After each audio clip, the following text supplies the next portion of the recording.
ಬೆಂಗಳೂರು ಏರ್ಪೋರ್ಟ್ನಲ್ಲಿ ಪವಿತ್ರ ಗೌಡ ಪ್ರತ್ಯಕ್ಷ, ದೆಹಲಿಯತ್ತ ಕೊಲೆ ಆರೋಪಿ ಪವಿತ್ರ ಗೌಡ ಪ್ರಯಾಣ ಬೆಳೆಸ್ತಾ ಇದ್ದಾರೆ. ಬೆಂಗಳೂರು ಏರ್ಪೋರ್ಟ್ನಲ್ಲಿ ಪವಿತ್ರ ಗೌಡ ಕಾಣಿಸ್ಕೊಂಡಿದ್ದಾರೆ.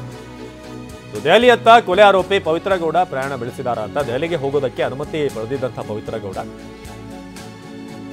ಹಾಗಾಗಿ ದೆಹಲಿ ಪ್ರವಾಸಕ್ಕೆ ಹೊರಟಿದ್ದಾರ ಅಂತ. ಜೊತೆಗೆ ಇತ್ತೀಚೆಗೆ ರೆಡ್ ಕಾರ್ಪೆಟ್ ಸ್ಟುಡಿಯೋ ರೀಲಾಂಚಿಂಗ್ ಬಗ್ಗೆ ಕೂಡ ರೀಲಾಂಚಿಂಗ್ ಸೂನ್ ಅಂತ ಪೋಸ್ಟ್ ಹಾಕಿದ್ದಂಥ ನಟಿ.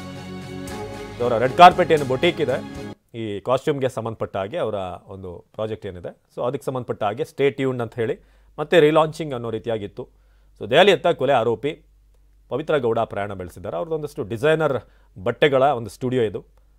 ಸೊ ಅದಕ್ಕೆ ಸಂಬಂಧಪಟ್ಟ ಹಾಗೆ ಸ್ಟೇ ಟ್ಯೂನ್ಡ್ ಅನ್ನೋ ಒಂದು ಪೋಸ್ಟನ್ನು ಕೂಡ ಹಾಕಿದ್ರು. ಮೇ ಬಿ ಅದರ ರೀಲಾಂಚಿಂಗ್ ಸಂಬಂಧಪಟ್ಟ ಹಾಗೆ ಏನಾದರೂ ದೆಹಲಿಗೆ ಹೋಗ್ತಾ ಇದ್ದಾರಾ ಅನ್ನೋದ್ರ ಬಗ್ಗೆ ಕೂಡ ಈಗ ಪ್ರಶ್ನೆಗಳಿದೆ. ಜೊತೆಗೆ ಇನ್ನೊಂದು ಕಡೆ ಸುಪ್ರೀಂ ಕೋರ್ಟ್ನಲ್ಲೂ ಕೂಡ ಈಗ ಮೇಲ್ಮನವಿ ಅರ್ಜಿ ಸಲ್ಲಿಸ್ತಾ ಇರೋದ್ರಿಂದ ಸೊ ಅದರ ವಿಚಾರಣೆ ಕೂಡ ಇವತ್ತು ಆಗ್ತಾ ಇದೆ.